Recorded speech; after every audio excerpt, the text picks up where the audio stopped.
كريستيانو مجافا فان غرغرا كما لما اول تفارس لي من دلك مقام حالا خنان وانتو درهي كان جج مسلم جو مال اكتي هاوبن بكاتو غرغر ما هين قبا حواس مسلمه خيس مسلم جچون نما اسلام ما هو حواس خيس سيرا دير قمتان هندي حواس مسلمان تين خيس تلي دير قمتو دبرتي مسلمه حواس ما خمو يا ورا امنتن نما دهنو اسني فخنو مؤمن جرات اوف ازورين قبدته حجاب اوف فتي اسن دمر خنافو سوره النور سوره الدم يقفا ايات 7 سوره الروم سوره 7 ايات 7 الرعد سوره 7 ايات 4 الاعراف سوره 4 ايات 4 سوره الفرقان سوره الدم.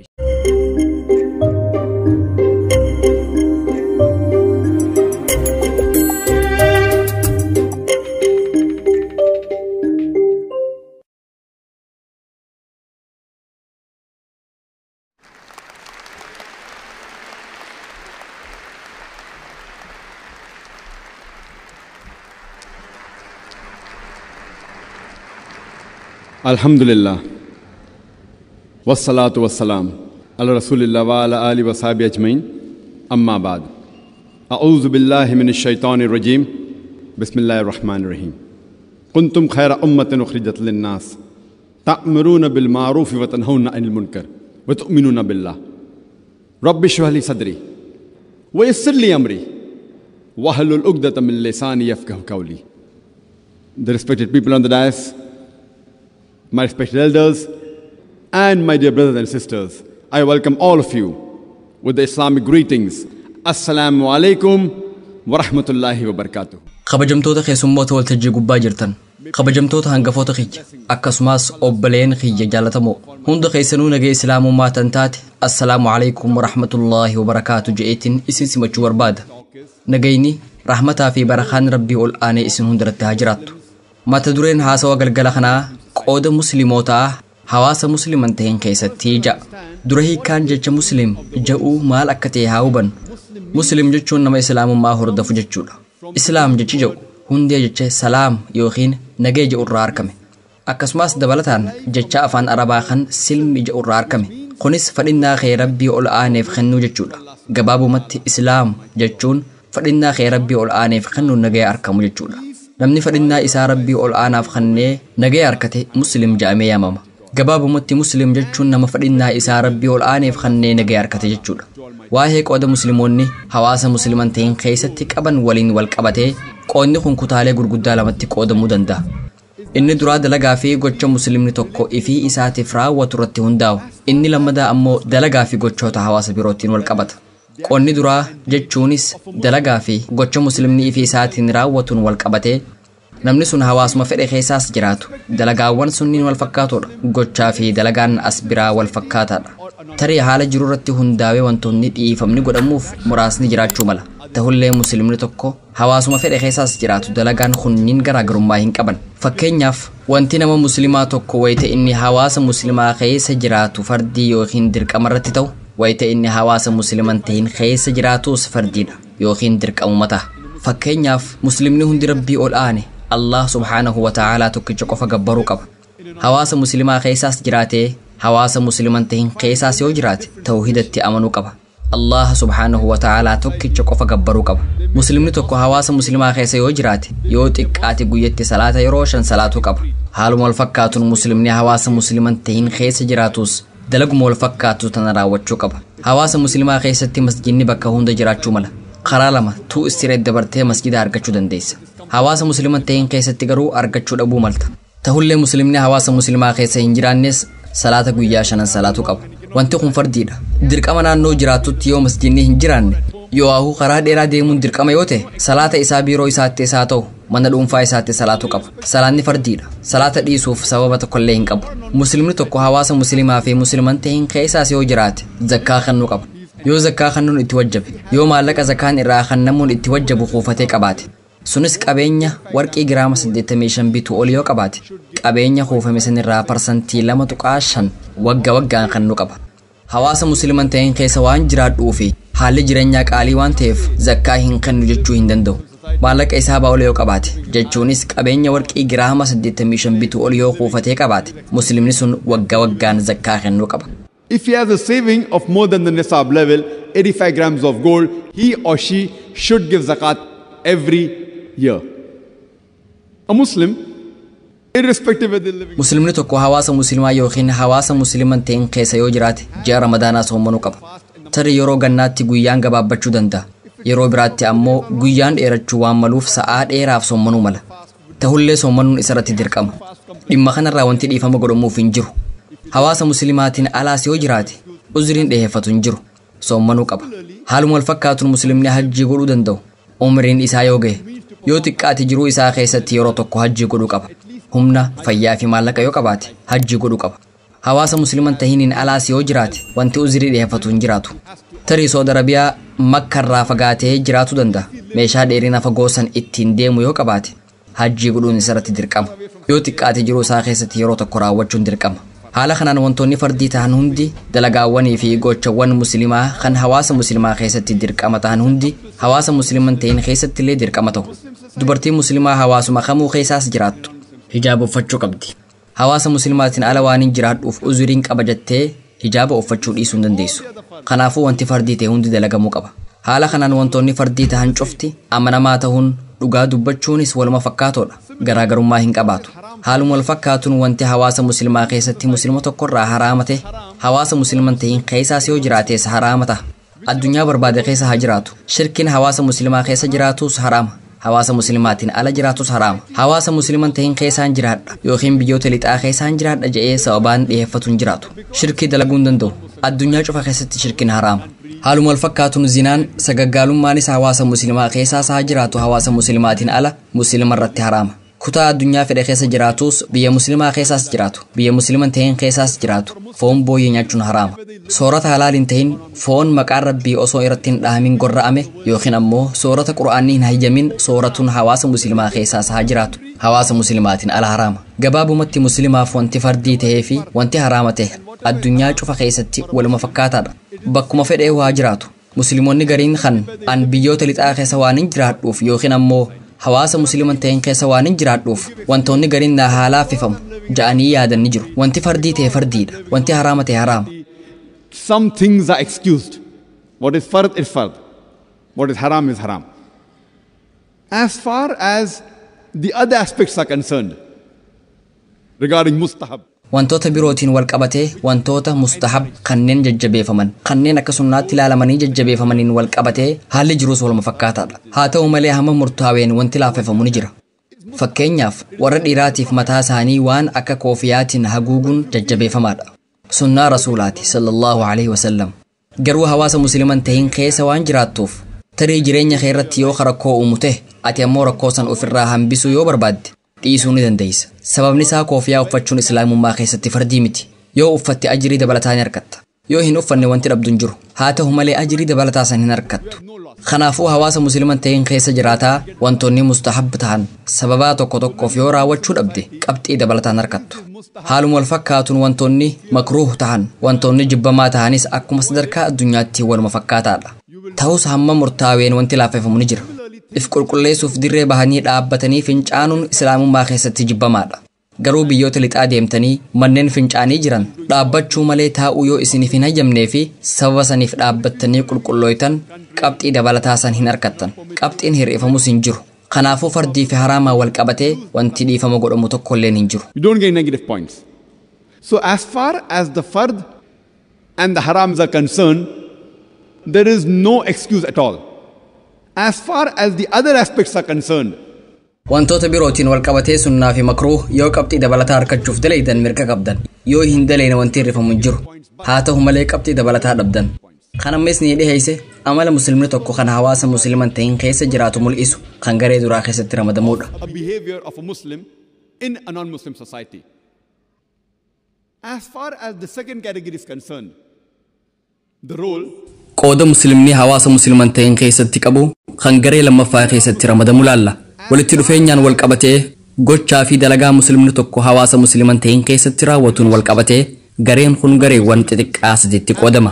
Inni duraa walitti dhufeenya waliigalaa hawaasa musliman ta'in waliin qabu. Kan lammadaa walitti dhufeenya addaa hawaasa musliman ta'in waliin qabu. Sadaffaan ammoo da'waa hawaasa musliman ta'iniif godhamu. Garee xixiqqaa duraa irratti dhimma walitti dhufeenya waliigalaa hawaasa musliman ta'in waliin qabuun wal qabatee haalli jiru waluma fakkaataadha.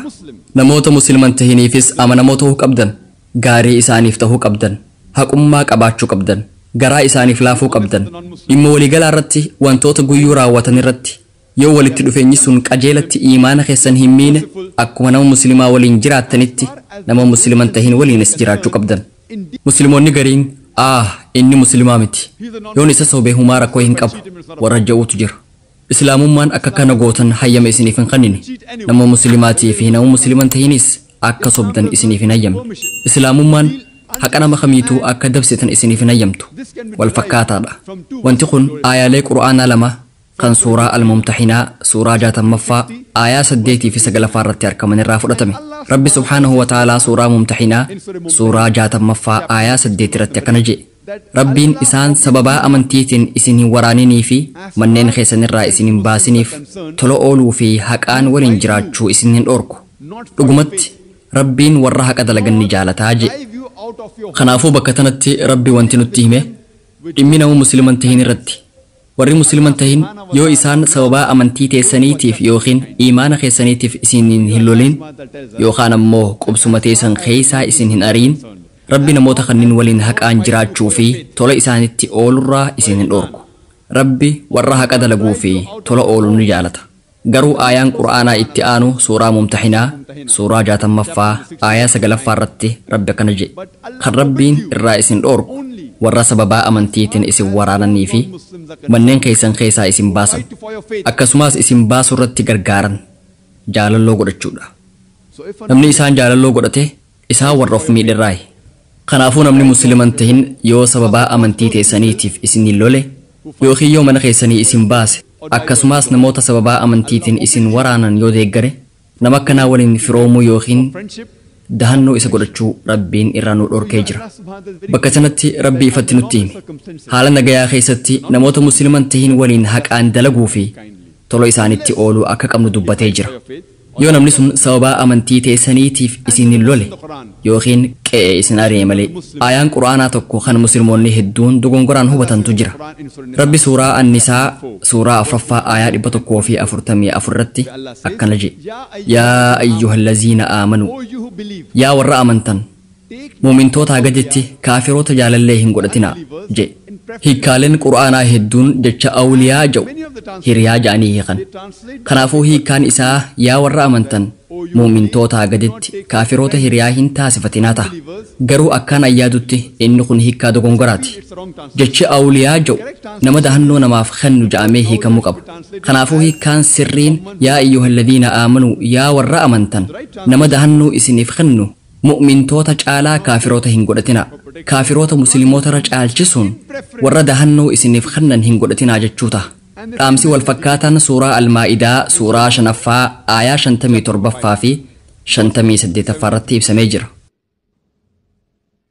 yaa warra amantan warra amantii teessan qishnaa fi tapha taasisan hiriyaa fi warra dahannoo isiniif kennu hin godhatinaa kana jechuun namoonni musliman tahin kan amantii teessanitti qishnaa godhanii fi taphatan hiriyaa hin godhatinaa dahannoofis isaanitti hin dhaqinaa jechuudha aayaaleen qura'aanaa kunniin dhaamsa ifa tahee qaban rakkooleen akkanaatuuniin yoo hin jiraanne isaaniin michoomuun isaan wajji saahiboomuun rakkoo hin qabu haala nagayaa keessatti muslimni tokko warra musliman tahinitti haqa dalaguu fi tola itti ooluu qaba akkaan an yaadutti inumaa tarkaanfii dabalataa deemnee itti dhihaachuu qabna sunis amantii teenya akka jaalatan isaan taasisa kanaan wal qabatee seenaa nabi Muhammad sallallahu alaihi wasallam keessaa mudannoolee hedduu argachuu dandeenya akkaataa nabiyyiin sallallahu alaihi wasallam namoota musliman tahin waliin dabarsan irratti haasawa dheeraa haasawuu ni danda'ama hedduun keenya waa'ee namicha musliman tahin kan masjida nabawii seenee fincaanii dhageenyee jirra sahaabonni haalaan dalananii turan namicha san adabuuf yaadanii turan garuu nabiyyiin sallallahu alaihi wasallam sahaabota ni dhorkan tasgabbaawa bishaan fidaa bakka sun qulqulleessaa ja'an hanga sumontii isaan godhan seenaan baramaa tokkos ni jira wayita nabiyyiin sallallahu alaihi wasallam karaarra deddeeman dubartii musliman tahin takka tan guyyuu balfa isaaniitti darbitu takkaatu ture wayita isaan karaa mana isaaniitiin dabran dubartii musliman tahin sun balfa itti darbaa turte gaaf tokko wayita nabiyyiin sallallahu alaihi wasallam karaa saniin dabran balfi isaanirra hin buune ajaa'iba isaanitti ta'e gara mana isii deemuudhaan maaliif akka balfi isaanitti hin darbamne baruu fedhan wayita seenan akka isin dhukkubsatte beekan akka fayyaa argattuufis du'aayii isiif godhan dubartiin musliman tahin sunis gochaa nabiyyiin sallallahu alaihi wasallam dalagan saniin waan mohamteef islaamummaa qeebalte siiraan nabi muhammad sallallahu alaihi wasallam keeysaa akka hubannetti namichi yahudaa kan zayid jedhamu tokko ni jira ergamaan rabbii sallallahu alaihi wasallam maallaqa wahii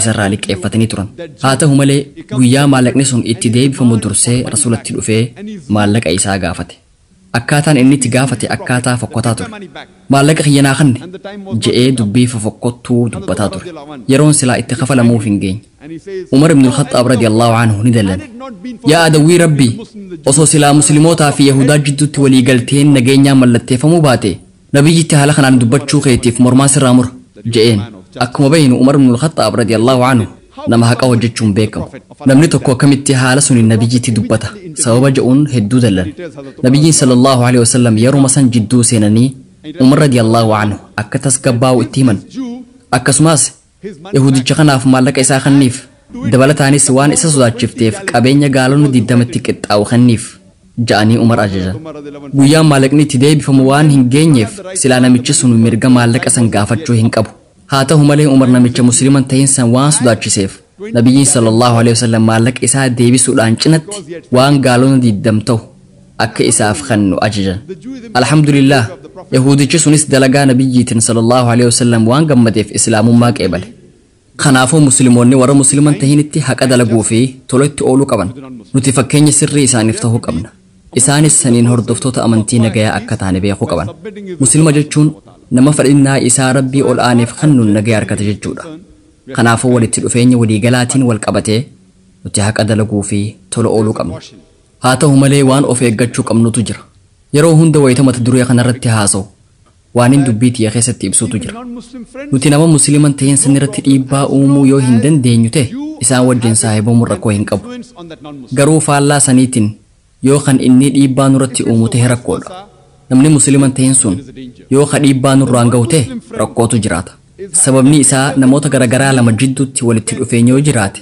yeroo hedduu yoo wal arkan dhiibbaa walirratti uumuun isaanii waan hafan qabne takkii nama santu dhiibbaa isinirratti uuma yoo isintu dhiibbaa nama sanirratti uuma yoo isin nama sanirratti dhiibbaa uumuu dandeessan alhamdulillah summa alhamdulillah saahibummaa teessan itti fufaa haala saniin amantii dhugaa amantii islaamummaa akka gaariitti hubatuu danda'an haa ta'u malee yoo inni dhiibbaa isinirratti uumaa jiraate akka karaa isaa hin hordofne if eeggannoo godha tarii karaan isaa sun kan dogongoraa ta'uu danda'a kanaafuu walitti dhufeenyi isin jidduu jiru sun walitti dhufeenya amantii teessan miidhu yoo ta'e akkaan ayyaadutti walitti dhufeenya san addaan kutuu qabdan if eeggannoo godhuu qabdan qur'aanni yeroo hunda dhaamsa ifa ta'e nuuf hima dahannoo godhachuudhaan wal qabatee filmaanni jiru filmaata lama sunis nama muslimaatii fi nama musliman tahin filachuu yoo ta'e yeroo hunda nama muslimaatu filatama ayaan qur'aanaa dahannoo godhachuudhaan wal qabatee muslima caalchisuun kaafira dahannoo hin godhatinaa je'ee nuuf hima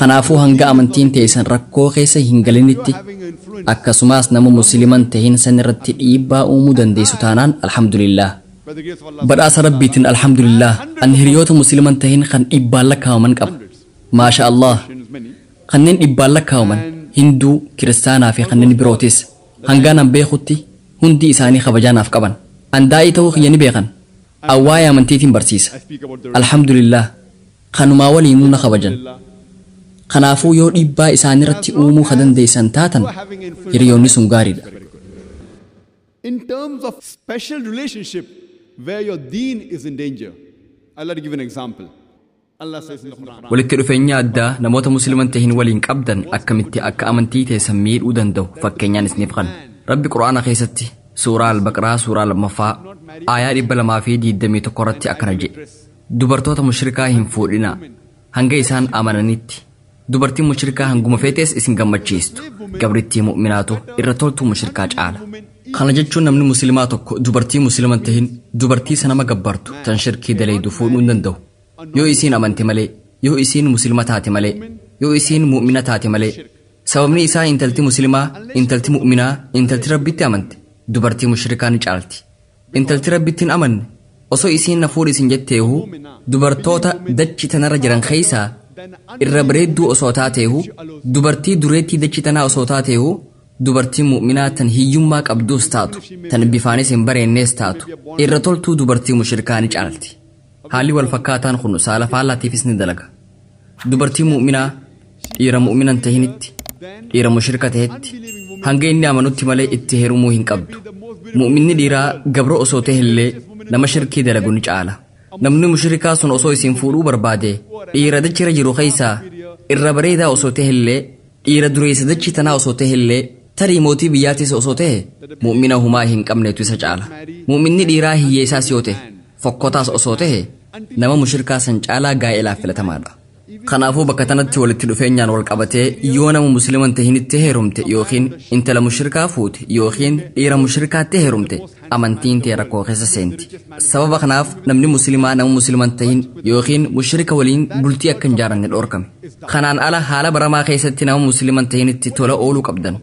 Qooda muslimni tokko hawaasa musliman tahin keessatti qabaachuu qabuun wal qabatee amma gama garee xiqqaa sadaffaa dhufnee jirra.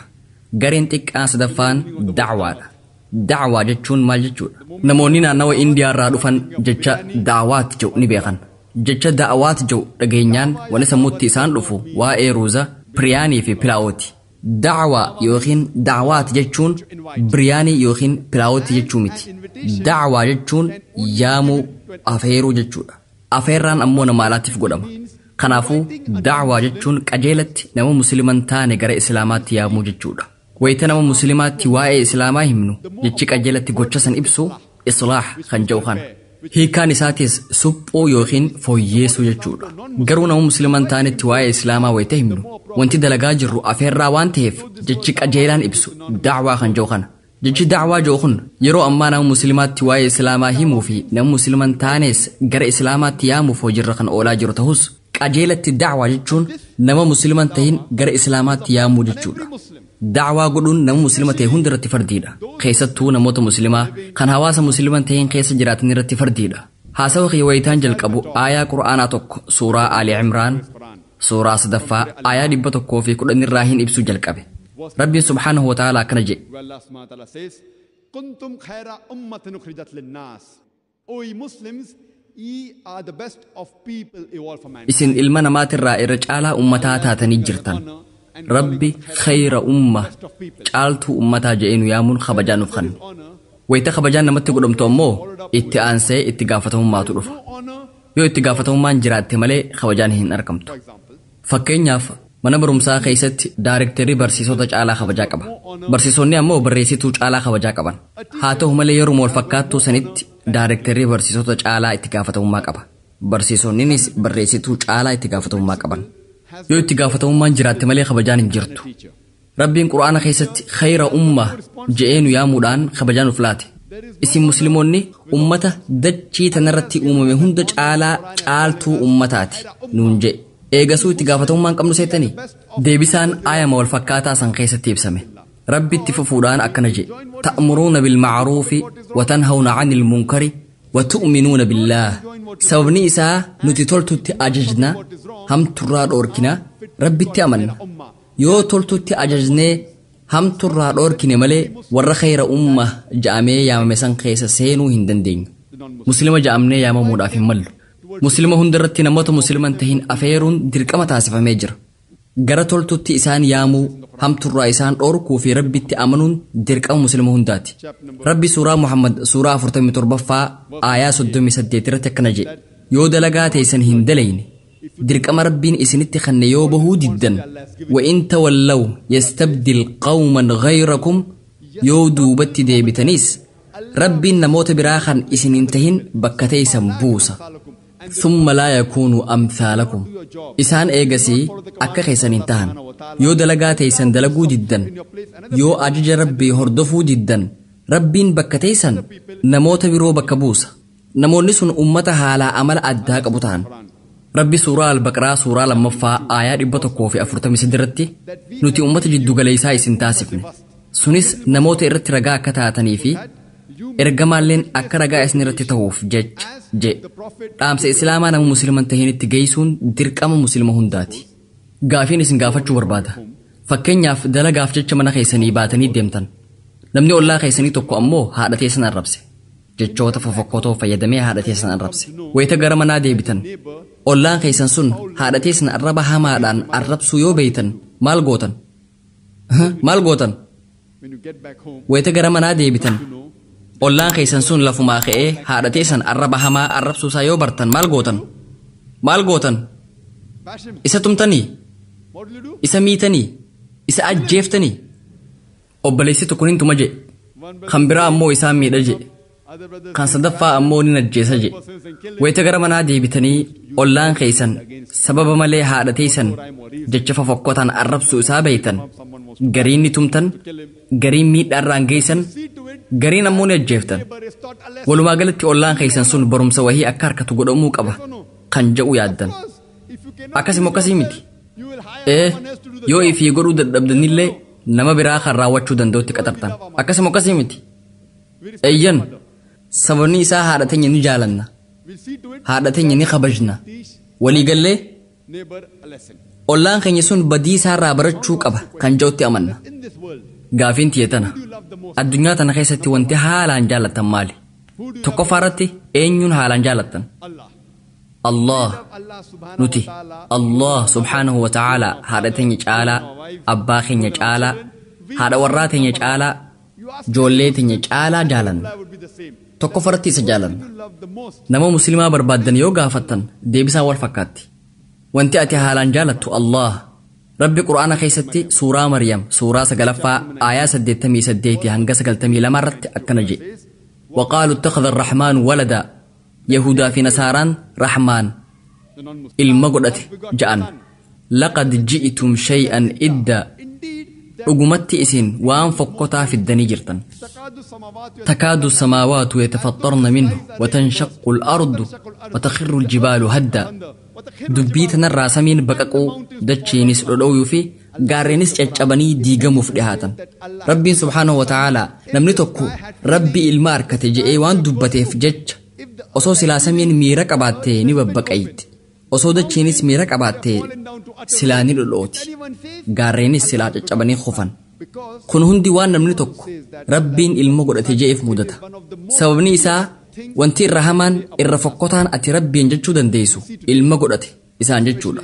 Arraan tana keessattuu hawaasa musliman ta'in keessatti guyyaa hunda hiriyoonni keenya kan musliman tahin waahillaan keenya kan musliman tahin rabbi arrabsutti jiran. Rabbi ilma harkate jechaa jiran. Nuti garuu dubbachuma dadhabne. Wayita muslima tokkoon eenyuun irra caalaa jaalatta jennee gaafannu deebisaan Allah kan jedhudha. Wayita namni tokko haadha teessan arrabsu. Wayita dubbii hamtuu siin jedhu. Nama san tumuu barbaadda. Nama san miidhuu barbaadda. Nama san ajjeesuu barbaadda. Namni hedduun guyyaa hunda rabbi arrabsutti jira. Garuu isin dubbachuma hin dandeenye. An dhaqaatii miidhaa isiniin jechaan jiru. Dhaqaatumaa isiniin jechaan jiru. An dhaqaatii ajjeesaa isiniin jechaan jiru. Islaamummaa keessatti, shari'aa islaamaa keessatti wanti kun hin hayyamamu. Namni tokko waan rabbi arrabseef jecha ajjeesuu hin dandeessan. Hin hayyamamu. Yoo xiqqaate mee dubbadhaa. Wayita namni tokko haadha teessan arrabsu isa tumuu isa miidhuu barbaaddan. Guyyaa hunda hiriyoonni keenya kan musliman tahin waahillaan keenya kan bakka dalagaa kan musliman tahin rabbi arrabsaa jiran. Isin garuu dubbachuu hin dandeenye. Isaanitti dubbachuu huumiti. Inumaa isaanii waliin dhiichisaa oolla. Yeroo muraasa booda yeroon kiristimaas ni dhufa. Nuti musliimoonni hedduun hiriyoota keenya kan kiristaanaatiin Merry Christmas jennee gammachuu isaanii qooddan. Dogongora isaanii qajeelchuu miti. Isaan waliin ayyaaneffachuutti jirra. Baytuu warri kiristaanaa Yesuus ilma Rabbiiti. Rabbi Yesuusiin Diisembar 25 dhalfate jaanii dubbatan. Rabbiin nuuf haa dhiisu. Isaan qajeelchuu miti baga gammaddan isaaniin jechaa jirtan. Rabbi nuuf haa dhiisu. Rabbi Yesuusiin gaafa Diisembar 25 dhalfate jettanii ragaa bahaafii jirtan. Merry Christmas jettan. Merry Christmas jechuun maal jechuudha? Isaan gammachiiftanii Rabbi nuuf haa dhiisu Rabbi Yesuusiin gaafa Diisembar 25 dhalfate jettanii ragaa bahaafii jirtan. Dubbachuu danda'uu qabna. An dhaqaatii isaan miidhaa yookiin tumaa jechaan jiru. Yoo xiqqaate dubbadhaa. Dubbachuu hin dandeessanii? Hawaasa musliman tahin keessatti, hawaasa kiristaanaatis ta'ee hawaasa hinduu keessatti waanuma wal fakkaataatu jira. Iddoon ani irraa dhufe keessatti waan baramaa tokkootu jira. Waan Ganeesh Chaturtii jedhamutu jira.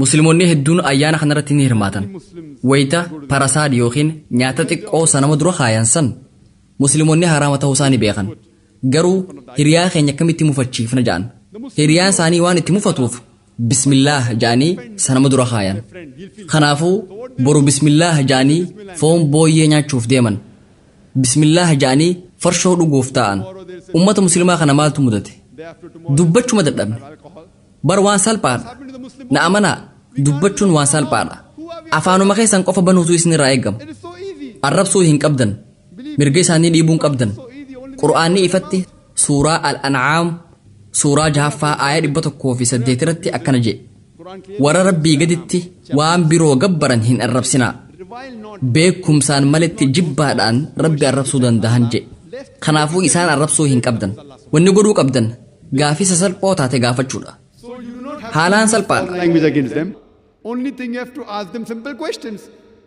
It's so easy. But we Muslims, we are afraid to open our mouth.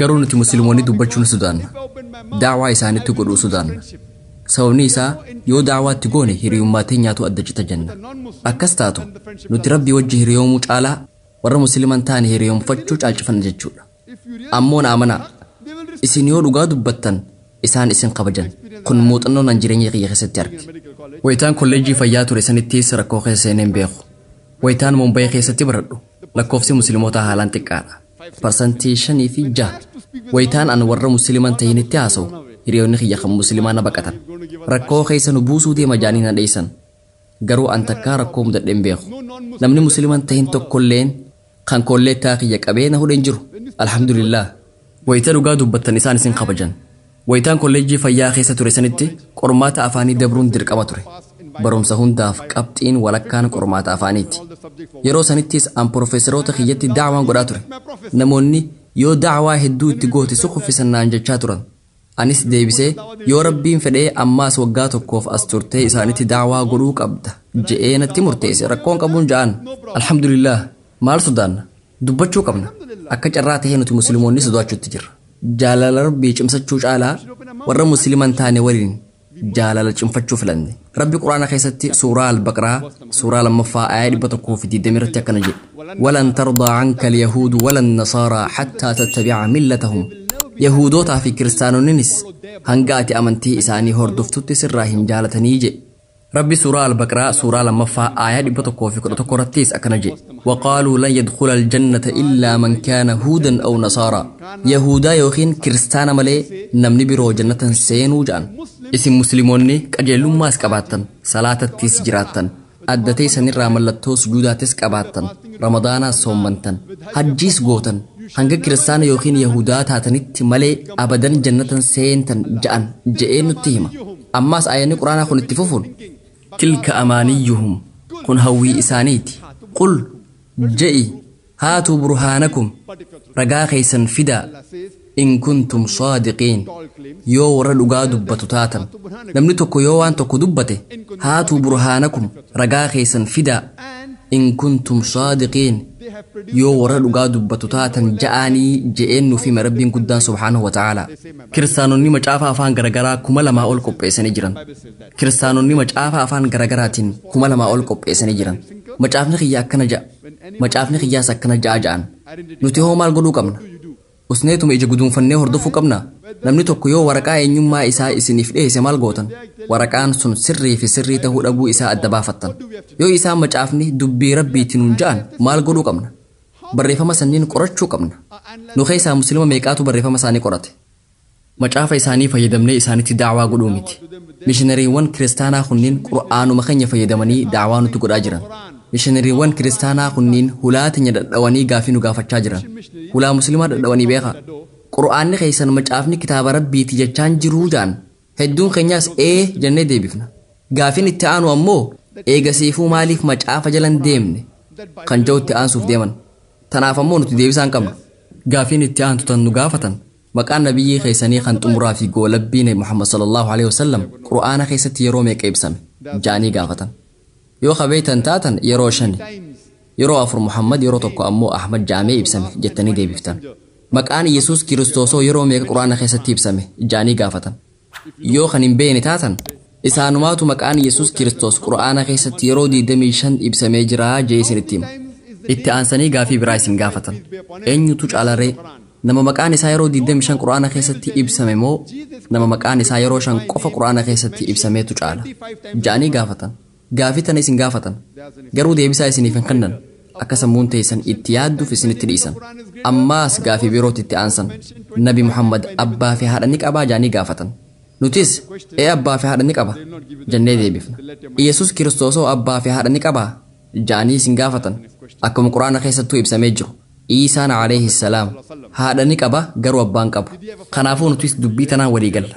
Eenyutu caalaree? Nama abbaa qabuutu caala moo nama abbaa malee dhalateetu caala ja'anii isin gaafatan. Nama gargaarsa rabbiitiin dhalateetu caala moo nama osoo abbaa hin qabaatin abbaan malee dhalateetu caala? Eenyutu caala? Nama abbaa qabuutu caala moo nama abbaan qabneetu caala? Eenyutu caala? Gaafii tana isin gaafatan. Garuu deebisaa isiniif hin kennan. Akka sammuun teessan itti yaaddu godhan. Isaan akka meeshaa cal'iftee bakka takka dhaabbattutti nutti fayyadamaa jiran. Mataa keenya gubbatti goojjoo ijaarrachuutti jiran. Nuti garuu dubbachuu hin dandeenyu. Kun waan nama qaanfachiisu. Itti aansuunis gaafii biraatti gaafatan. Nabiyyiin keessan mu'jizaa dalaganii qabaa hii ja'an. Nutis mu'jizaa hedduu qaba jennee deebifna. Isaan itti fufuun nama du'etti lubbuu deebisuudhaaf mu'jizaan inni dalaganii jira. Qur'aanaa fi hadiisni bakka takkatti illee Muhammad sallallahu alaihi wasallam nama du'e du'arraa kaasa je'ee waan nutti hime hin qabu. Kanaaf Muhammad nama du'e hin kaasu yaada je'uun walii galuudhaaf dirqamna. Deebisaa teenya hordofanii gaafii biroo nutti kaasan. Yesuus Kiristoos nama du'e du'arraa kaasee jira nuun ja'an. Qur'aanni bi'iznillah fedha rabbiitiin kaasee jira je'ee waan nutti himeef walii galla. Nama du'e du'arraa kaasee jira jennaan. Eegasiifuu eenyutu caalaree? Nama du'etti lubbuu deebiseetu caala moo nama du'etti lubbuu deebisuu hin dandeenyeetu caala? Eenyutu caala? Ammaas gaafii itti aantu gaafatan. Nabiyyiin keessan Nabi Muhammad du'ee jira moo lubbuun jira ja'anii gaafatan. Dubbii tanaanis walii galuu qabna. Isaan gara akhiraa godaananii jiran. Awwaalli yookiin qabriin isaanii Madiinatti argamti. Iisaan alayhi salaam yookiin Yesuus Kiristoos du'ee jira moo lubbuun jiraa ja'an. Lubbuun akka jiru walii galuuniif dirqamna. Qur'aanni suuraa An-Nisaa suuraa 4ffaa aayyaa 158 irratti Rabbiin subhaanahu wa ta'aalaa lubbuun osoo jiruu ol isa fuudhuu isaanuuf ibse. Eegasiifuu eenyutu caala? Nabiyyii du'eetu caala moo nabiyyii lubbuun jiruutu caala? Gaafii isin gaafatan garuu deebisaa isinitti himan. Akka sammuun teessan itti yaadduuf isinitti dhiisan. Isaan akka meeshaa ustee dhaabbattutti nutti fayyadaman. Nuti ammoo arrabuma keenyaan nu dubbachuu hin dandeenye. Daawaa godhuun haalaan salphaadha. Yoo Qur'aana hubannoo wajjin dubbistan sammuu teessan yoo banaa taasiftan daawaa godhuun haalaan salphaata. Rabbi Qur'aana keessatti suuraa Aali Imraan suuraa 3ffaa aayyaa 64 irratti qul yaa ahlal kitaabi je'i yaa warra kitaabaa ta'aalaw ilaa kalimatin sawaa'in baynanaa wa baynakum gara jecha nuu fi isin jidduutti walqixa taatee koottaa. Jechi duraa isa kami? Allaa na'buda illa Allah. Rabbi malee waan biraa akkan gabbarre walaa nushrika bihi shay'an isatti isa waan biraa akkan qindeessine walaa yattakhidha ba'dunaa ba'dan arbaaban min duunillah gariin keenyaas garii rabbiin alatti gabbaramaa akkan taasifne fa'in tawallaw yoo isaan kanarraa garagalan faqul ishhaduu ragaa bahaa ja'aan bi'annaa muslimuun akka nuti musliimoota taane. Aayaan Qur'aanaa suuraa Ali Imraan suuraa 3ffaa aayyaa 64 irratti argamu kun akkaan yaadutti da'waa namoota musliman taanettuu godhuuf furtuu ijoodha. Ta'aalaw ilaa kalimatin sawaa'in baynanaa wa baynakum gara jecha nuu fi isin jidduutti walqixa taatee koottaa ja'a. Jechi duraa sun kami? Allaa na'buda illa Allah. Rabbi malee waan biraa akkan gabbarre walaa nushrika bihi shay'an isatti isa waan biraa akkan qindeessine. DVD fi barumsaan an kanne yoo daawwattan gaafileen amma isiniif dhiyeesse kanniiniif deebisaan irratti kannamuu isaanii hubattan. Akkamitti daawaa goona waan jedhuufis ibsi kannamee jira. Haalaan salphaadha. Wanni isinirraa eeggamu dubbachuu qofa. ولا يتخذ بعضنا بعضا أربابا من دون الله that we erect not among ourselves lords and patrons other than Allah. فإن تولوا if then they turn back فقولوا شهدوا say be witness بأننا مسلمون that we are Muslims bowing our will to Allah subhanahu wa ta'ala. This verse of the glorious Quran, Surah Al-Imran, chapter number 3, verse number 64, according to me, is the master key as far as dawah to non-Muslim is concerned. And if you see the tapes and the lectures that I've given, all these questions have been answered. How true dawah has been explained. It's so easy. The only thing you have to do is open your mouth. The non-Muslim society can be divided into further 3 categories. One is the category hawaasni musliman tahin garee sadiitti qoodama. Kutaan duraa warra amantii qabu. Hawaasa musliman tahin kanneen gara lixaatti argaman keessaa irra hedduun isaanii kiristaanota.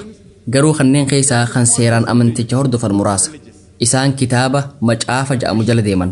Biyyoota akka Indiyaa keessatti irra hedduun isaanii amantii Hinduu hordofan. Kanneen keessaa kan seeraan amanticha hordofan muraasa. Ummata kanneen itti da'waa godhuuf wanni faayidaa qabu. Ta'aalaw ilaa kalimatin sawaa'in baynanaa wa baynakum. Gara jechanuu fi isin jidduutti walqixa taatee koottaa kan jedhu kan. Jechi duraa sun kamii? Allaa na'buda illa Allah. Rabbi malee waan biraa kan gabbarre. Waa'ee rabbii tokkichaa isaaniif mirkaneessuudhaaf kitaabban isaanirraa isaaniif himuu qabna. Da'waa keessatti wanti haalaan barbaachisaa ta'e tokkichummaa rabbii mirkaneessuudha. Wanni achiin booda jiru hundi lama farratti argama. Nama musliman taane tokkoof waa'ee tawhiidaa yoo mirkaneessuu hin dandeenye, waa'ee tokkichummaa rabbii yoo mirkaneessuu dadhabne bu'aa qabeessan taanu. Waa'ee barumsa islaamaa waan birootti himuu dandeessa. Haa ta'u malee namni sun shirkii dalaguusaa yoo itti fufu ta'e araaramni isaaf hin godhamu. Shirkiin islaama keessatti dilii guddoodha. Rabbiilleen nama akkasiitiif araaramuun mangoone. Yoo osoon du'iin dura toobaa deebi'e malee. Qur'aana irratti hundaa'uun haala kanaan da'waa godhuun wal qabatee barumsa kiyya hedduu keessatti fakkeenyaaf wal fakkeenya kiristaanaa fi islaamaa, wal fakkeenya hinduuzimii fi islaamaa ibseetiin jira. Fakkeenyaaf biyyoota lixaa keessaa bakka namoonni hedduun kiristaana ifin ja'anitti garuu muraasni qofti amanticha hordofan keessatti garaagarummaa jiru dhiphisuudhaaf mata duree wal fakkeenya islaamaa fi kiristaanaa jedhu irratti haasawa taasiseetiin jira. Haasawa sanirratti islaamummaan amantiilee kiristaanummaan ala jiran keessaa amantii Iyesuusitti amanuu dirqama taasifte ta'uu isii ibseetiin jira. Nuti inni ergamoota rabbii jajjaboo keessaa tokko ta'uu isaatti ni amanna. Inni masaayaa yookiin kiristoos ta'uu isaatti ni amanna. Karaa mu'jizaatiin abbaa malee haadha qofarraa dhalachuu isaatti ni amanna. Dubbii tana kiristaanonni ammayyoomni ja'an hedduun hin amanan. Hayyama rabbiitiin nama du'e du'aa kaasuu isaatti ni amanna. Namoota agartuu isaanii dhabanii dhalatanii fi dhukkuba baras qaban hayyama rabbiitiin fayyisuu isaatti ni amanna. Kiristaanotaa fi musliimoonni hanga bakka tanaatti wal fakkaatan. Garuu namni tokko eegasiifuu bakki itti adda bahan eessa biraree je'ee gaafachuu mala. Bakki itti adda taanu kiristaanonni hedduun kanneen Yesuus Kiristoos aangoo gooftummaa fudhatee jira ja'antu jira. Angooftaadhaa je'e ja'an. Dhugumatti yoo macaafa dubbistan himni shakkii hin qabne tokkolleen kitaaba guutuu keessaa bakki Yesuus Kiristoos nageenyi rabbii irratti haa jiraatu arraba isaatiin an waaqa yookiin ammoo ana nagabbaraa je'e hin jiru. Ambarataa amantii wal bira qabee qoratu macaafa guutuu isaa dubbiseetiin jira. Himni shakkii hin qabne tokkolleen kitaaba guutuu keessaa bakki Yesuus Kiristoos nageenyi rabbii irratti haa jiraatu arraba isaatiin an waaqa yookiin ammoo ana nagabbaraa je'e hin jiru.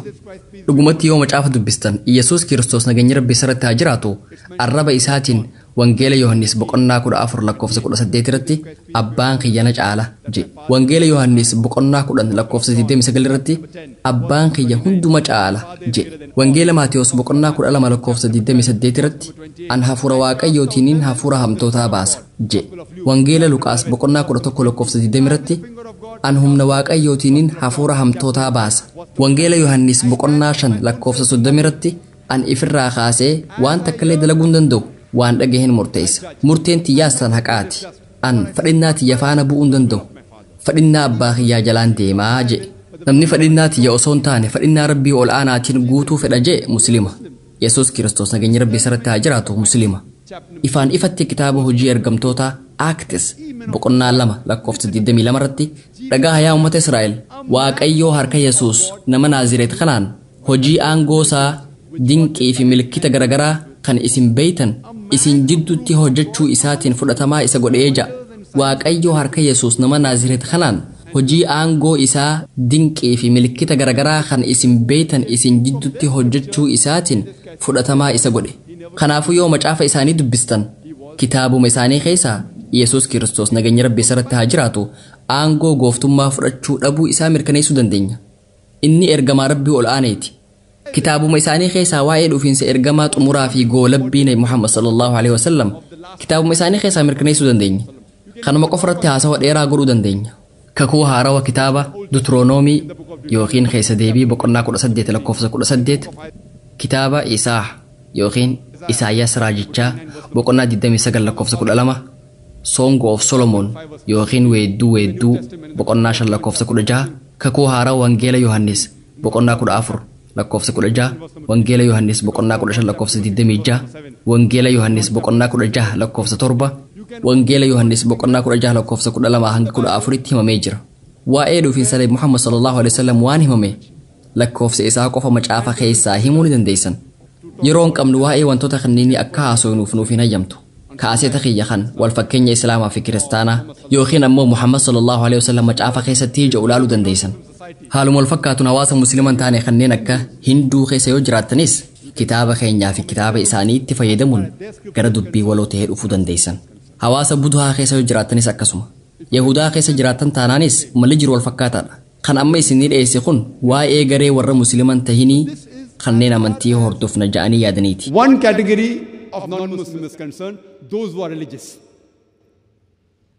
In today's world, especially the Western world, addunyaa ammaa tana keessatti keessaafuu warra lixaa biratti uummanni hordoftoota amantii kiristaanaatti ja'amee himamus warra lakkoofsaan haalaan xiqqaa ta'etu dhugaan amanticha hordofatu jira.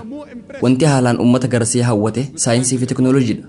Hedduun isaanii warra amantii hin qabne awaama rabbitti namanan kanaafuu namoota akkanaa kanniinitti akkamitti daawaa gootan ayyoon nama awaamaa tokkoon walitti dhufee inni ammoo rabbiin hin jiru naan jedhe waa hunda dursee baga gammaddeen ja'an zaakir maaf nama awaamaatiin baga gammaddee ja'a jettanii yaaduun keessa hin oolamu sababni an nama awaamaatiin baga gammaddee ja'uuf hedduun namoota musliman tahinii amantii san waan abbaa fi haati isaanii hordofaniif hordofan ilmi namaa hedduun useetuma abbaa fi haadha isaa hordofa waan abbaan kiristaana ta'eef inninis kiristaana ta'a waan abbaan hinduu ta'eef inninis hinduu ta'a musliimoonni hedduunis waan abbaan isaanii muslima ta'eef muslima ta'an namni awaamaa kun garuu sammuu isaatti fayyadamutti jira abbaa fi haati isaa warra amantii qaban ta'uu malan inni garuu sammuu isaatti fayyadame rabbii abbaa fi haati isaa gabbaran san fudhachuun barbaanne sababa kanaaf rabbiin jiru jechuu danda'e sababaan an nama awaamaa saniin baga gammadde ja'uuf waan inni qaama shahaadaa tan duraa laa ilaaha rabbiin jiru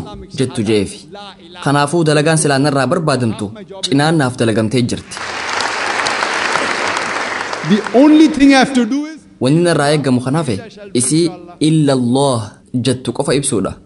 inshaa Allah isii ammoo ni ibsa akkuma suuraa Ali Imraan suuraa 3ffaa aayaa 64 irraa isiniif dubbisetti aayaan kun da'waa godhuuf furtuudha ta'aalaw ilaa kalimatin sawaa'in baynanaa wa baynakum gara jecha nuu fi isin jidduutti walqixa taatee koottaa namoonni musliman ta'in hedduun dubbiin muslimaa fi awaama walqixa taasiftu tami ja'anii warra na gaafatantu jira anis qaama shahaadaa tan duraa tan laa ilaaha rabbiin jiru jettuutuutu walqixa taasisa jeetiin deebisaaf sababni isaa dalagaan narraa barbaadamtu walakkaan dhumtee jirti nama musliman taane kan biraa amansiisuudhaaf wantiin dura raawwachuu qabu rabbiin inni gabbaraa jiru sun dogongora ta'uu isaa himuudha eegaan san raawwadheen booda waa'ee Allah subhaanahu wa ta'aalaatiin itti hima bakka awaamaa kanatti garuu dalagaan cinaannaaf dalagamtee jirti inni durumaanuu laa ilaaha rabbiin jiru je'ee jira wanti hafe illallah kan jedhu qofa ibsuudha inshaa Allah isii ammoo ni ibsa akkumaan isiniif himetti namoonni awaamaa hedduun waan saayinsii fi teknooloojiitti amananiif awaama tahan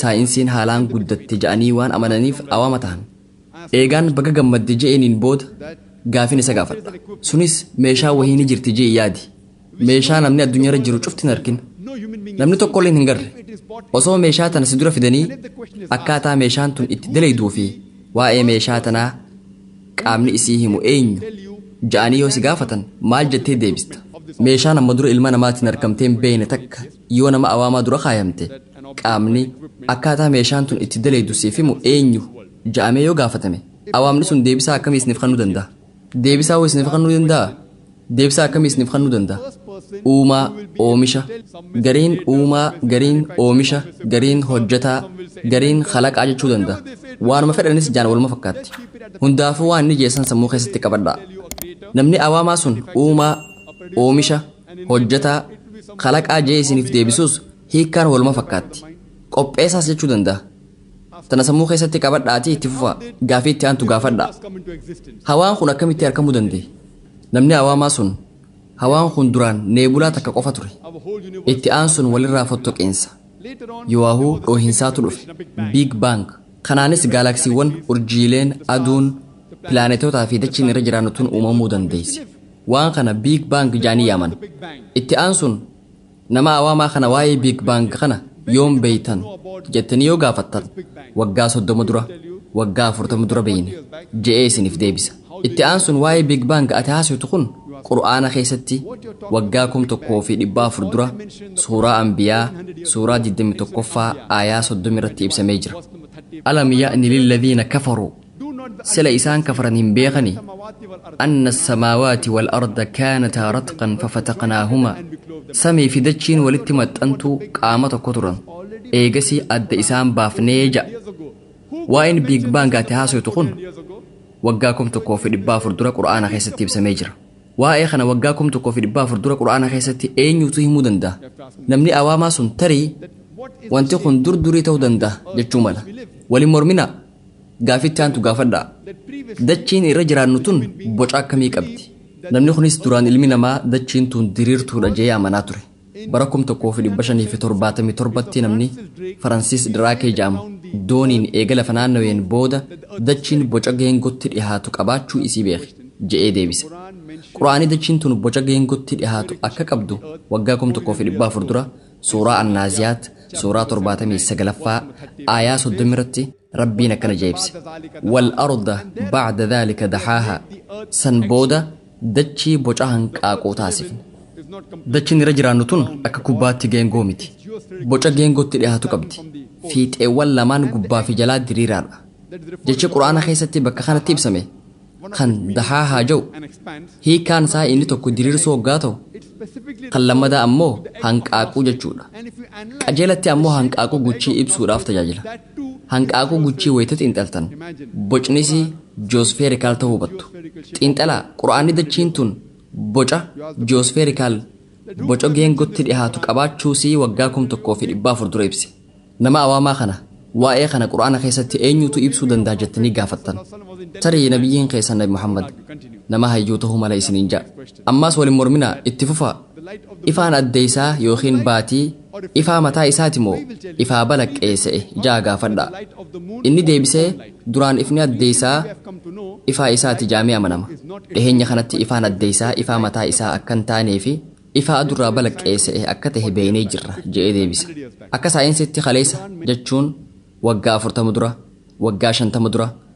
waggaa 100 dura ta'uu mala qur'aanni waggaa 1400 dura suuraa al-furqaan suuraa 25ffaa aayaa 61 irratti rabbiin akkana jedhe inni rabbiin subhaanahu wa ta'aalaa samii keessatti buruuja urjiiwwan gurguddoo taasisee isii keessatti biiftuu ifaa fi ja'a ibsaa taasise khayriin isaa baay'atte ifaan addeeysaa ifaa mataa isaa osoo hin taane ifaa adurraa balaqqeessa'e akka ta'e waggaa 1400 dura qur'aana keessatti eenyutu ibsuu danda'a jettanii yoo gaafattan namni awaamaa sun ammaas irra deebi'ee tarii nabiyyiin keessan nabi muhammad nama haalaan beekaadha je'ee deebisuu mala ammaas hin morminaa itti fufaa wayitaanan barataa turetti qoromsa kiyya bara 1982 tiin xumure yeroo sanitti aduun bakka takka dhaabbatti hin naannoytu jaanii nu barsiisan namni awaamaa sunis sun waan qur'aana keessatti ibsame je'ee gaafata anis lakkii kuwaaniin an mana barumsaatti baradhe je'eetiin deebisaaf yeroo mana barumsaa turetti yeroo sanitti aduun bakka takka dhaabbatti hin naannoytu jaanii nu barsiisan garuu qur'aanni suuraa al-anbiyaa suuraa 21ffaa aayaa 33 irratti wahuwa allazii khalaqa al-layla wan-nahaara inni isa halkanii fi guyyaa uume wash-shamsa wal-qamara aduu fi ji'aas uume kullun fi falakin yasbahuun hundinuu orbiitii isaanii keessa daakan yookaan deeman ja'a jechi afaan arabaa kan yasbahuun jedhu waa'ee meeshaa sossootuu ibsuuf tajaajila aduunis deemuu isiitiin cinatti orbiitii isira naannoyti arraan tana saayinsiin meeshaalee garagaraa fayyadamuun footoo aduudhaa kaasuu danda'ee jira footoo sanirra qabxii gurraacha wayiitu jira qabxiin gurraacha kun marsaa tokko naannawee fixuudhaaf guyyaa 25tti dhihaatutti fudhata kunis aduun marsaa takka naannawee fixuuf guyyaa 25 turti jechuudha waan kana eenyutu ibsuu danda'a wanni aan waggoota 23 dura baradhee fi wanti saayinsiin ammaa jettu walii faallaadha. Quraanni ammoo waan kana waggaa 1400 dura ibse. Waan kana quraana keessatti eenyutu ibsuu danda'a? Tarii namni awaamaa kun yeroo dheeraaf calaisuu danda'a. Deebisaa isaa hin eegina, itti fufa. Arraan tana saayinsiin hawaan keenya kun bal'achaa jira jeen uf hima. Dhaamsi wal fakkaataan quraana keessatti waggaa 1400 dura ibsamee jira. Suuraa Az-Zaariyaat suuraa 51ffaa aayaa 47ffaa irratti Rabbiin akkana jedhe. Samiis humnaan isii ijaarre. Dhugumatti nuti isii bal'isoodha. Gama haayidrooloojiitiin nama Sir Bernaand Paalisii jedhamuutu bara 1580tti yeroo duraatiif marsaa roobaa ammaan tana mana barumsaatti barannu ibse. Duraan waa'ee marsaa bishaanii wanti beeknu jiru. Yeroo duraatiif nama Sir Bernaand Paalisii jedhamuutu bara 1580tti bishaan galaanarraa hurkee duumessa tahee gara samii gad aantuu dhiyaatee akka roobaatti bu'a. Akkasumas haalli kun irra deebi'a jee ibse. Waa'een marsaa bishaanii kun quraana keessatti bakka hedduutti gad fageenyaan ibsamee jira. Suuraa Az-Zumar suuraa 29ffaa aayaa 21 irratti, suuraa Ar-Ruum suuraa 30ffaa aayaa 24 irratti, suuraa Al-Mu'minuun suuraa 23ffaa aayaa 18 irratti, suuraa Al-Hijr suuraa 15ffaa aayaa 22 irratti, suuraa An-Nuur suuraa 24ffaa aayaa 48 irratti, suuraa Ar-Ruum suuraa 30ffaa aayaa 48 irratti, Ar-Ra'd suuraa 13ffaa aayaa 17 irratti, Al-A'raaf suuraa 7ffaa aayaa 57 irratti, suuraa Al-Furqaan suuraa 25ffaa aayaa 48 hanga 49 irratti, suuraa Al-Faatir suuraa 35ffaa aayaa 9 irratti, suuraa Qaaf suuraa 50ffaa aayaa 9 hanga 11 irratti, suuraa Al-Waaqi'a suuraa 56ffaa aayaa 68 hanga 70 irratti, suuraa Al-Mulk suuraa 67ffaa aayaa 30 irratti, At-Taariq suuraa 86ffaa aayaa 11 irratti. Waa'ee bishaanii irratti qofa aayaalee quraana keessatti ibsaman himuu ni danda'ama. Quraanni waa'ee marsaa bishaanii gad fageenyaan dubbate. Waa'ee aayaalee kanneenii daqiiqaa hedduuf haasa'uu ni dandeessan. Waan kana waggaa 1400 dura quraana keessatti eenyutu ibsuu danda'a? Namni awaamaa kun ammaas cal'isuu danda'a. Itti fufaa waa'een saayinsiidhaa hedduutu quraana keessatti ibsame. Who could have mentioned this in the Quran 14 years ago? And the atheists would be silent. Keep on. There are several scientific facts mentioned in the Quran. The Quran speaks about geology. Quraanni waa'ee jiyooloojii yookiin qorannoo lafaa dubbata. Arra akka saayinsii nutti himutti gaarreen madaala yookiin baalaansii lafaa eegan. Osoo gaarreen jiraachuu baatanii dachiin silaan sossootii ja'a. Quraanni suuraa An-Naba suuraa 78ffaa aayaa 6-7 irratti akkana ja'a. Nuti dachii firaashan goone wal jibaala awtaada. Gaarreenis xiribbaa yookiin shikaalan gooneeyii ja'a. Arra akka saayinsii nutti himutti qaamni gaaraa kan nuti ijaan arginuu fi lafaa ol bahee mul'atu kun haalaan xiqqaadha. Kan isa kana dachaa hedduun caalutu lafa jala gasseenee argama. Kunis fakkeenya akkaataa nuti xiribbaa yookiin shikaala lafatti dhaabnuuti. Irra guddaan isaa lafa keessa gasseena. Waan gabaabduu qofaatu gubbarratti hafa. Hiddi gaarreenii guddaan kan lafa jalatti argamu kun dachii teenyaaf tasgabbii kan. Quraanni suuraa Al-Anbiyaa suuraa 21ffaa aayaa 31 irratti akkana ja'a. Dachiin akka isiniin hin sossoone gaarreen lafa qabataa taasifnee jirra. Gama muummee oceanoloojii yookiin laggeeniitiinis amma dura bishaan gosa lamaatu jira ja'amnee barsiifamne. Mi'aawaa fi kan soogidda qabu jechuudha. Haa ta'u malee gosoonni bishaanii lamaan kunniin maaf walitti makamuu didan kan jedhu irratti wanni nuti barsiifamne hin jirtu. Quraanni suuraa Al-Furqaan suuraa 25ffaa aayaa 53 irratti akkana ja'a. Inni Rabbiin subhaanahu wa ta'aalaa isa galaana lama tokko mi'aawaa dhugaatiif mijjaawu kaan ammoo soogiddoo kuraawaa ta'e wal maddii qabee gadhiisee jidduu isaa lamaanittis dawoo fi daangaa daangeeffamaa taasise. Arraan tana eega saayinsiin guddateen booda akka beeynetti bishaan tokko gara bishaan birootti hoggaa yaa'u hamma qabiyyee isaa dhabuun isa kaaniin wal fakkaata. Bakka wal fakkeenyitti uumame kana quraanni barzakha jedhee yaama. Dawoo yookiin daangaa hin mul'anne.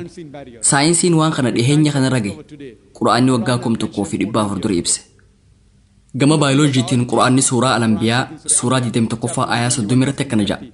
وجعلنا من الماء كل شيء حي بشان إرّا لبك أبيه هند أمني لما توقعكم تكو في الإباء فردورة جراتا خيسا نمني دبي واني هندي بشان إرّا أركمت جيامن أين يتجرى أران تنا ساينسين واني هندي بشان إرّا أمم مسامر كنيس Qur'aanni suuraa An-Nuur suuraa 24ffaa aayaa 45ffaarratti wantoota lubbuu qaban hunda bishaan irraa uumnee jedhe. Suuraa Al-Furqaan suuraa 25ffaa aayaa 54 irratti ilma namaa hunda bishaan irraa uumnee jedhe. Gama muummee botaniitiinis Qur'aanni biqiltoonni saala dhiiraa fi dhalaa qaban jedhee nuuf hime. Dubbii suuraa Xaahaa suuraa 20ffaa aayaa 53 irratti argamtu tana saayinsiin dhihootana bira gahe.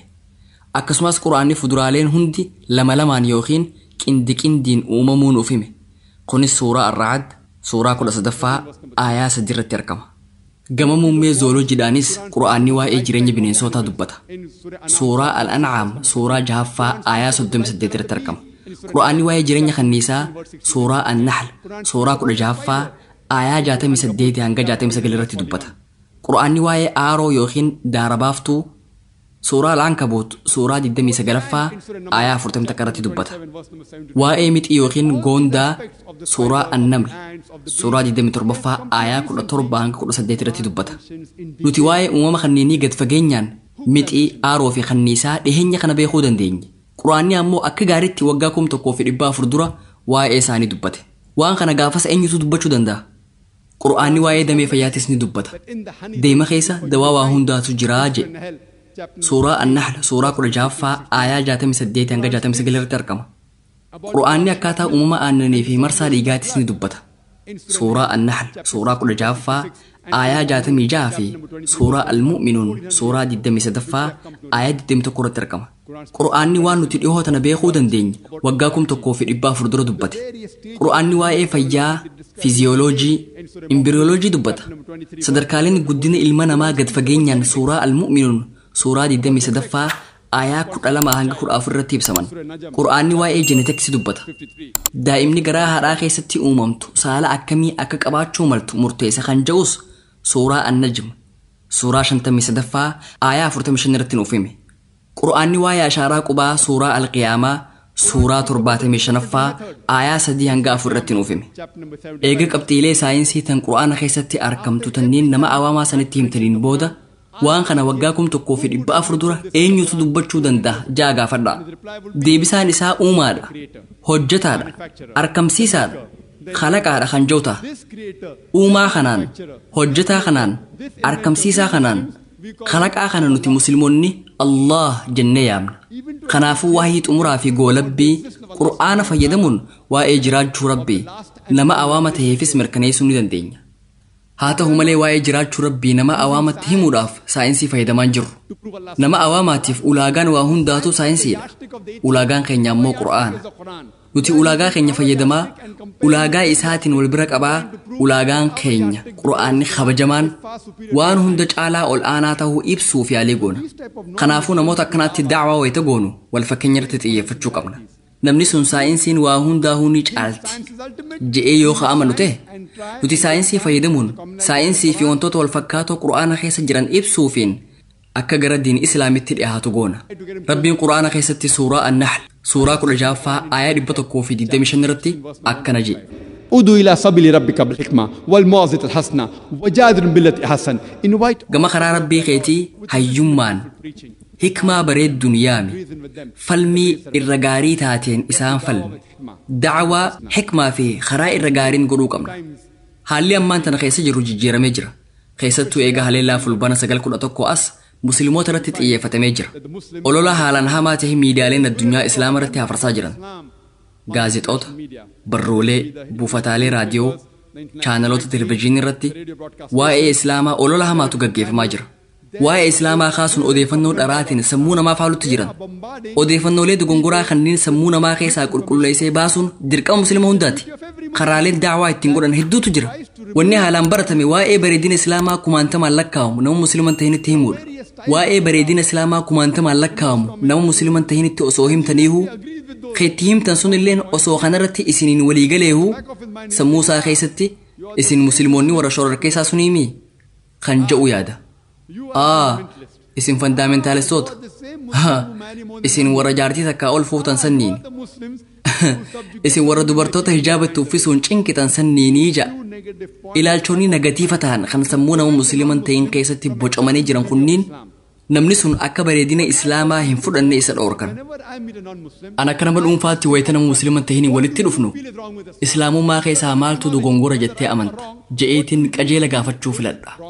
Hubannoon ati qabdu xiqqaattus islaamummaa keessaa maaltu dogongora jettee amanta je'eetiin gaafadha. Waa'ee islaamaa irratti waan barbaadde gaafachuu dandeessa.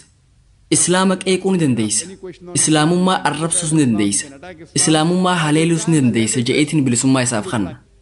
Beekumsa hangaan qabuun waan inni na gaafateef deebisaa kennuufii yaala. Muuxannoon daawaa waggoota hedduuf qaburraa ka'ee akkaan beeketti gaafileen baramaa ta'an 20 kan namoonni musliiman tahin gaafatantu jira. Gaafii 2 fi 3 isin gaafatan. Gaafiin isaanii gaafilee baramaa ta'an 20 kanneen keessa jirti. Kanaafuu gaafilee 20 namoota musliiman tahiniin dhiyaattu tanaaf Qur'aana, hadiisaa fi kitaaba isaanii akkasumas sababaa loojikii fi saayinsii irratti hundaa'uun deebisuu yoo beeytan yoo nama san gara islaamaa fiduun isinii milkaa'uu baatteehu ilaalcha dogongoraa sanirraa isa qulqulleessuu ni dandeessan. Diinummaa onnee isaa keessatti argamtu irraa balleessuu ni dandeessan. Kitaaba deebisaa gaafilee namoota musliiman tahiniin dhiyaattu jedhu barreesseetiin jira. Gaafileen kanneen akkaataa miidiyaan islaamatti boca irratti hundaa'uun gaafataman. Arraan tana gaafiin sadarkaa tokkoffaratti argamtu jecha islaamaa kan jihaad jedhuun wal qabatti. Dur gaafiin tun 5ffaarra turte. Eegaa haliillaa fulbana 911 as garuu sadarkaa duraa qabatte. Gaafileen hafan isii boodaan hiriiran tahullee numa jiran. Yeroon hin qabu gaafilee tanniin hundaaf deebisaa akkaan kan nunaaf hin ayyamtu. Inshaa Allah haasawaan boru taasisuurratti waa'ee shororkeessitoota, fandaamentaalistoota, waa'ee warra daangaa dabree, ekstirimistii fi kanneen birootis ni dubbadha. Ammaaf gaafii sadarkaa duraarratti argamtu tanaaf deebii akkamitti akka kanitaniin isinitti hima. Sunis jihaada. Jecha jihaad jedhu kanaan wal qabatee hubannoon dogongoraa namoota musliiman tahin qofa biran jirtu. Musliimootuma biraas hubannoo dogongoraatu jira. Namoonni hedduun akka yaadanitti waraanni nama musliimaatiin godhamu sababuma fedheef haa ta'u fedhii dhuunfaa guuttachuufis tahee aangoo qabachuufis tahee maallaqaafis haa ta'u jihaad jedhamee yaamama jedhame. Jihaad jechuun waraana fedhe kan nama musliimaatiin fedhii dhuunfaa guuttachuuf yookiin aangoo qabachuuf yookiin maallaqaaf jecha godhamu jechuu miti. Jihaad jechi jedhu jecha afaan arabaa kan jahada jedhurraa argame. Hiikkaan isaattis carraaquu jechuudha. Qabsaa'uu jechuudha. Akka barsiisa islaamaatti fedhinnaa dhuunfaa hamtuu taate mo'achuuf carraaquu qabsaa'uu jechuudha. Akkasumas jihaad jechuun hawaasni jireenya gaarii akka jiraataniif carraaquu qabsaa'uu jechuudha. Akkasumas jihaad jechuun dirree waraanaa irrattis diina ifirraa ittisuudhaaf carraaquu fi qabsaa'uu jechuudha. Akkasumas jihaad jechuun cunqursaa ifirraa buqqisuuf carraaquu fi qabsaa'uu jechuudha. Kanaafuu jihaad jechuun carraaquu qabsaa'uu jechuudha. Namoonni musliiman ta'in hedduun orientaalistoonni hedduun jecha afaan arabaa kan jihaad jedhu waraana qulqulluu ja'anii hiikan. Akka carraa tahee namoonni hayyoota islaamaa ja'aman hedduunis jecha jihaada jedhu waraana qulqulluu ja'anii hiikan. Jecha waraana qulqulluu jedhu gara afaan arabaatti yoo hiitan harbul muqaddasaa ta'a. Qur'aana yoo dubbistan jecha harbul muqaddasaa jedhu bakka takkatti illee ibsamee hin argamu. Akkasumas hadiisa keessattis hin ibsamne. Kanaafuu jihaad jechuun waraana qulqulluu jechuu miti. Jechi waraana qulqulluu jedhu yeroo duraatiif kan dhagahame yeroo waraanni masqalaa kan kiristaanaa maqaa amantiitiin namoota kumaantamaan lakkaa'aman ajjeesan. Jechi waraana qulqulluu jedhu yeroo san waraana masqalaa ibsuuf tajaajile. Akka carraa tahee arrammoo jecha jihaada jedhu ibsuuf tajaajilaa jira. Kun guutumaan guututti hiikkaa dogongoraati. Jihaad jechuun carraaquu qabsaa'uu jechuudha. Jihaada keessaa kutaan tokko waraana ta'uu danda'a. Sunis qitaalu fi sabiilillah karaa rabbi irratti duula godhamu. Tahullee waraanni kun heeraa fi seera hedduu qaba. Dhimma kana hubachuuf kaaseta kiyya kan jihaadaa fi shororkeessummaa ija islaamaatiin jedhu ilaaluu dandeessan. Achirratti dhimma kanarraa gad fageenyaan dubbadheetiin jira. I had gone to States last year before last. I had gone to States in Los Angeles and traveling. Akkamitti daawaa akka gootan fakkeenyaan isiniif kan yeroo dabre gama Ameerikaa kutaa Los Angeles imaleetiin ture. Maashaa Allah biyyoota garagaraa biyyoota lixaa kanneen akka USA, Kanadaa, baharraa ammoo Austraaliyaa fi kutaalee addunyaa biroo hoggaan deemu haalaan hin qophaawa. Akkaataan uffata kiyyaa, koofiyaan, areenni gama Ameerikaa hoggaan seenu gaafii akkanatti haasisiisu malaawwaan hin beekuuf nin qophaawa. Kanaafuu wayitaan gama immigireeshinaa deemu. Maaf garana dhufte jaanii na gaafatan. Anis badhaasa fudhachuuf hin dhufeen ja'an. Badhaasa maali? Naan ja'an. Badhaasa waa'ee namummaatiin je'een. Maal dalayda? Naan ja'an. Anis dhugaan babal'isa. Yesus Kiristoos nageenyi Rabbii isarratti haa jiraatu dhugaa dubbadhu. Dhugaan bilisa si baasti je'een ja'an. Gaafii hedduu wayitanaaf dhiyeessan sanitti anis carraa jirutti fayyadameetiin daawaa godha. Wayitaan immigireeshina keessa olii fi gad deemu san beekaatumaan walgahii fakkaataa kanaatiif dhufuu kiyyatti hima. Jarris hayyee deemee shaanxaa kee bani naan ja'an. Wayitaan shaanxaa banu kaasetta kiyya arkan. Kaaseenni kiyya sun jihaadaa fi shororkeessummaa ja'a. Hogganaan gumruukaa jihaadatti ni amantaa je'ee na gaafate. Anis nin amana. Jihaada jechuun carraaquu qabsaa'uu jechuudha. Yesus Kiristoos nageenyi Rabbii isarratti haa jiraatu jihaadatti ni amanaan je'een. Innis lakkii wanni nin jechuu barbaade waraanatti ni amantaa je'ee na gaafate. Anis Yesus Kiristoos nageenyi Rabbii isarratti haa jiraatu lolatti ni amana ja'an. Macaafa yoo dubbiste kakuu moofaa kitaaba seera ba'uu yookiin Book of Exodus boqonnaan 22 waa'ee waraanaa haasawa. Ammaas kitaabni seera ba'uu boqonnaa 32 waa'ee waraanaa haasawa. Kitaabni seera lakkoofsaa boqonnaa 31 waa'ee waraanaa haasawa. Yesus Kiristoos nageenyi Rabbii isarratti haa jiraatu wangeela Luqaas boqonnaa 22 irratti ablee qabadhaatii gara waraanaa deemaa jechuunsaa ibsamee jira je'eetiin itti hima. Innis deebisee sungaa waraana warra hammeenya dalagan waliin godhamuu naan ja'a. Anis quraanillee kanuma ja'aan je'een hayyummaa barbaaddi. Wayitaan haala kanaan daawaa godhu kana warri achi keessa dalagan hundi walitti qabamanii kutaa barumsaa xiqqoonaaf uuman. Warra na simatuun ammoo hin cinqaminaa angumruuka keessatti daawaa xiqqoo takka godhutu jira je'eetiin itti hima. Gaafii takka si gaafachuu dandeenya? Gaafii takka si gaafachuu dandeenya? Jechaa haasawa keenyatti fufna. Seenaa tana tanumaan isinirraa dhaabame carraa harkame hundatti fayyadamuu qabdan. Dubbii isaanumatti gargalchuuf carraaquu qabdan. Gaafii yoo isin gaafatan deebisaa isaan hin yaanne kennuuf yaala.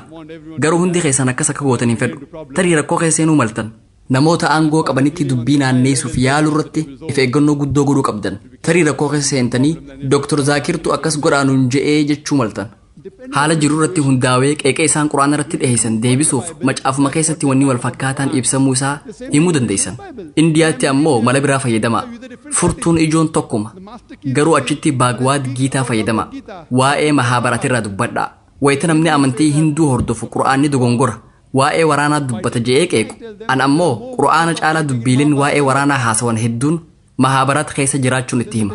Wayitaan kanatti himu kumbar waraana dharaa fi dhugaa jidduutti godhamuu naan ja'an. Anis deebiseetiin quraanillee kanuma ja'a je'eetiin itti hima. Waraana haqaa fi baaxil jidduutti godhamu.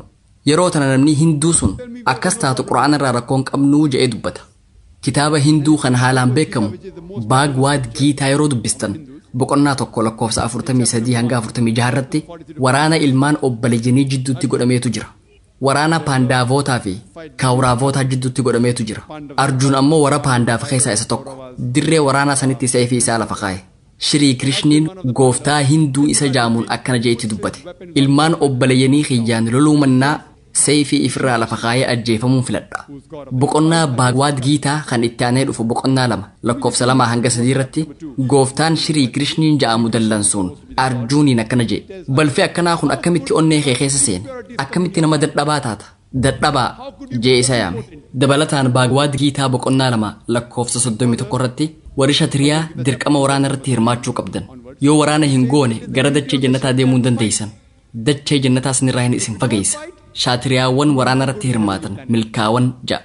Namoonni Islaama qeeqan yeroo hedduu hadiisa Nabi Muhammad sallallahu alaihi wasallam Sahih al-Bukhari mujallada 4ffaa kitaabul jihaad hadiisa lakkoofsa 46 irratti argamu fayyadaman.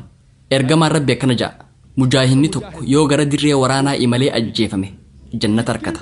Yoo lubbuun deebi'e ammoo boojuu dachii tana argata. Qabeenya dachii tana argataa ja'a. Qeeqtoonni hedduun warri kiristaanaatis warri hinduutis hadiisa kana fayyadamuun kun amantii akkamiiti? Waa'ee waraanaa fi jannataa haasawa. Amantii akkamiitii ja'an? Anis warra hinduutiin akkanaan ja'a.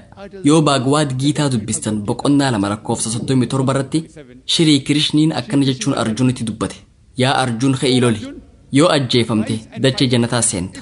Yoo lubbuun deebite qabeenya dachii tana argatta ja'a. Dubbiin tun hiikuma hadiisa Sahih al-Bukhari mujallada 4ffaa kitaabul jihaad hadiisa 46 irratti argamuuti.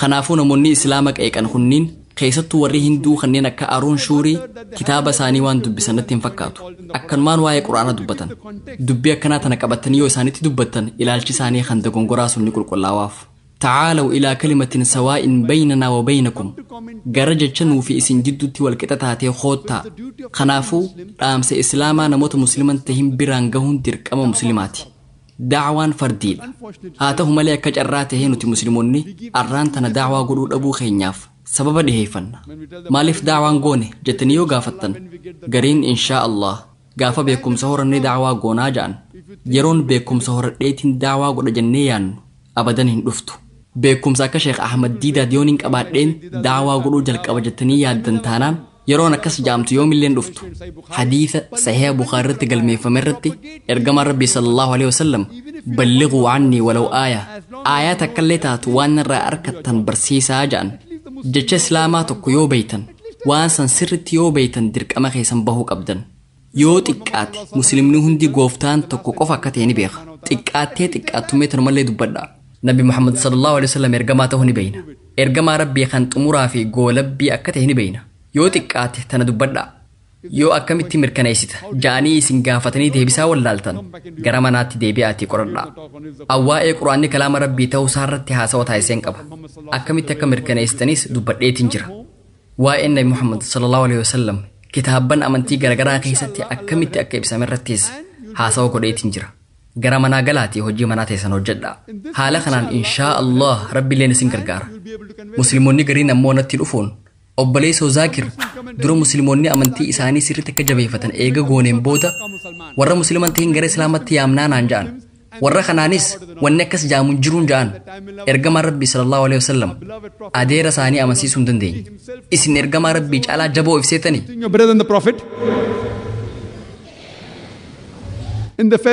hajjiidhaan manna irratti ergamaa rabbii sallallahu alaihi wasallam sahaabota 100 lakkaa'aman akkana jechuun gaafate dhaamsanarraa barbaadamu isiniin gaheetiin jira bilaa shakk nutti fiddee jirta ja'an ergamaan rabbii sallallahu alaihi wasallam warri asitti argamtan warra asitti hin argamneef dhaamsa kana dabarsaa ja'an sahaabota 100 lakkaa'aman keessaa kanneen kumootaan lakkaa'aman dachii arabaatiin alatti awwaalaman osoo maal godhan achitti awwaalaman osoo iimaana muslimootaa jabeessanii achitti awwaalaman da'waa godhuuf deemanii achitti awwaalaman مدينة خيسة نموت صلاة جماعتي في الأفنية تجرى نموت صلاة جماعتي في الأفنية تجرى إرجم ربي صلى الله عليه وسلم نموت كنا خنين منرت تجوبون هواجان وصو مدينة خيسة نمنا كنا خنجرو جرى موتي أبسينيا موتي برشيا موتي يمن إرجون نبين إسلام ما كفرة جافة درا مسلموت أسيتي أركمان هندان مسلموت هك أقول هنجن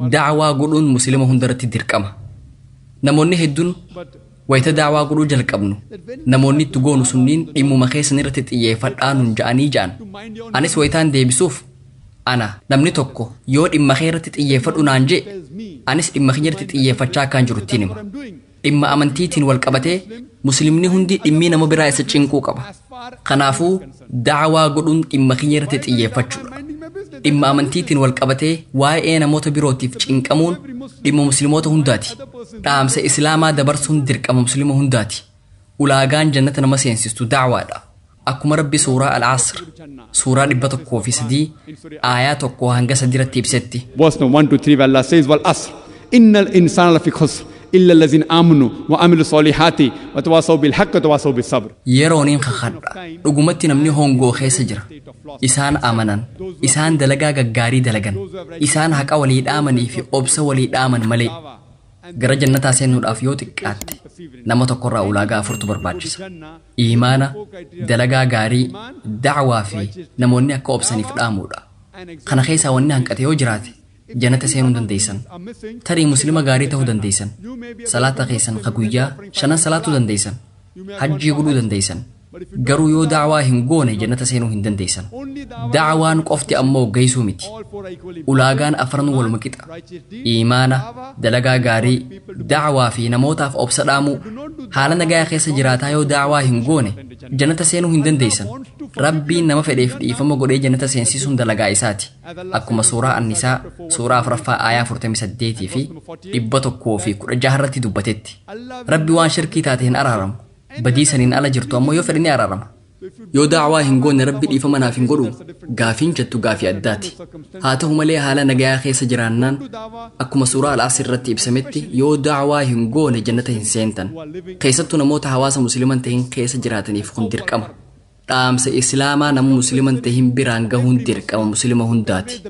Rabbi qur'aana keessatti bakkoota garagaraa saditti suuraa Tawbaa suuraa 9ffaa aayaa 33 irratti suuraa al-Fataah suuraa al-Fath suuraa 48ffaa aayaa 28 irratti suuraa as-Saff suuraa 61ffaa aayaa 9 irratti akkana jedha. هو الذي أرسل رسوله بالهدى والدين الحق ليظهره على الدين كله ولو كره المشركون. Inni isa osoo mushrikoonni jibbanuu amantiiwwan biraa jechuunis karaa jireenya biraa kiristaanummaa tahee, judaazimii tahee, hinduuzimii tahee, buduuzimii tahee, kumnizimii tahee, awaamummaa tahee hundarratti diin kana ol taasisuuf jecha ergamaa isaa qajeelfamaa fi amantii haqaatiin erge. Rabbiin subhaanahu wa ta'aalaa amantiin isaa akka ol aantu waadaa seenee jira. Diin islaam karaawwan jireenyaa kaan hundarratti ol aana. Rabbi anaafisihii badiin wasa kaawwe kanatti hin hajamu. Rabbi karaa isaa diin islaam ol fuudhee sadarkaa gararree irra geessuuf inni qofti gahaadha. Inni anaafisihii badiin xuraawe kanatti hin hajamu. Inni akka nuti dalagaa ambiyootaa dalagannee badhaasa ambiyoonni harkatan akka harkannuuf carraanuuf kanne. Haasawa kiyya aayaa qur'aanaa suuraa al-Fussilat suuraa 41ffaa aayaa 33 irratti argamuuniin xumuruu barbaada. ومن أحسن قولا ممن دعا إلى الله وعمل صالحا وقال إنني من المسلمين. Nama gara rabbitti nama yaamee fi hojii gaggaarii hojjetee ani musliimoota irraa hijjee caalaa namni jecha bareedu eenyu. وآخر دعوانا الحمد لله رب العالمين.